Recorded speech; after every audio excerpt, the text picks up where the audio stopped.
இப்போ டிவிகே கேஸில் supreme court has ordered for CBI enquiry monitored by the retired supreme court judge இது order பண்ணியிருக்காங்க. But இதே இதில் மெட்ராஸ் ஹைகோர்ட் வந்து சிங்கிள் ஜட்ஜ் சொல்லக்கூடிய ஒரு தீர்ப்பை வந்து இட் ஹாஸ் கிரிட்டிசைஸ்ட்.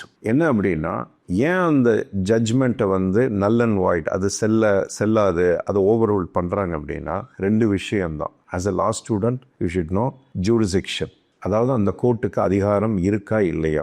அப்போ ரெண்டு விதத்துலேயும் அந்த கோர்ட்டு வந்து அதிகாரம் இல்லாமல் செயல்பட்டிருக்கு. ஒன்று, இது ஆக்சுவலி நடந்தது வந்து கரூர்.